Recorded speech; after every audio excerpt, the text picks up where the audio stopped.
বঙ্গোপসাগরে নিম্নচাপটি আজ আরও ঘনীভূত হতে পারে। এ বিষয়ে আরও জানাতে রাজধানীর আগারগাঁও আবহাওয়া অফিস থেকে আমাদের সঙ্গে যুক্ত হচ্ছেন সহকর্মী মনিরুল সোহাগ।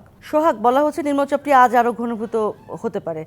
এই মুহূর্তে কি বলছে আবহাওয়া অফিস?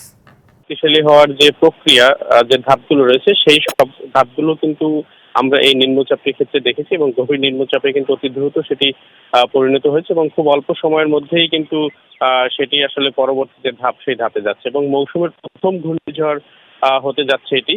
সেই হিসাবে কিন্তু বলা হয়ে থাকে মৌসুমের প্রথম যে ঘূর্ণিঝড় এবং বঙ্গোপসাগর এবং তার আশপাশের আবহাওয়ার যে পরিস্থিতি সেই অনুযায়ী এটি আসলে অধিক শক্তি সঞ্চয় করতে পারে, যার কারণে আবহাওয়া অধিদপ্তর বা আবহাওয়াবিদ যারা রয়েছেন তারা কিন্তু আশঙ্কা করছেন যে এটি প্রবল ঘূর্ণিঝড়ে রূপ নিতে পারে। এবং আপনি জানেন যে যেদিকেই ঘূর্ণিঝড়টি আঘাত হানতে পারে যেসব উপকূলে, সেটি কলকাতা থেকে বরিশাল পর্যন্ত, অর্থাৎ এই সুন্দরবন এবং তার আশপাশের এলাকা জুড়ে, যেটি আসলে এর আগেও আপনি জানেন যে আজকের দিনে 2009 সালে কিন্তু আইলার যে ক্ষতি সেটি কিন্তু এখনো রয়েছে এবং এই উপকূল অঞ্চলগুলো সরকার এখানে ব্যাপক কাজ করলো, এখনো কিন্তু দুর্বল অবস্থায় রয়েছে, ঝুঁকিপূর্ণ অবস্থায় রয়েছে উপকূলের বিভিন্ন এলাকা।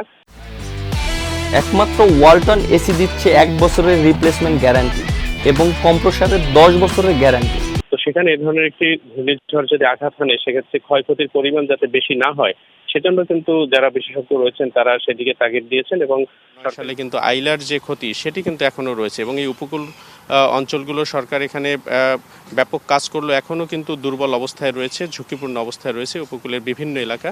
তো সেখানে এ ধরনের একটি ঘূর্ণিঝড় যদি আঘাত হানে সেক্ষেত্রে ক্ষয়ক্ষতির পরিমাণ যাতে বেশি না হয় সেজন্য কিন্তু যারা বিশেষজ্ঞ রয়েছেন তারা সেদিকে তাগিদ দিয়েছেন এবং সরকারি যে সকল দপ্তর রয়েছে, দুর্যোগ ব্যবস্থাপনা অধিদপ্তর সহ, মন্ত্রণালয় সহ, তারা কিন্তু এই বিষয়গুলো নিয়ে আগে থেকেই সতর্ক হচ্ছেন এবং আপনি জানেন যে আজকে একটি সভাও বসছে দুর্যোগ এই মোকাবেলার জন্য।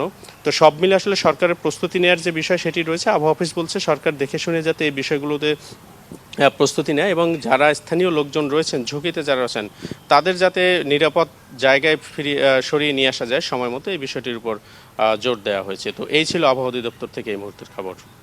অনেক ধন্যবাদ আপনাকে মনিরুল সোহাগ।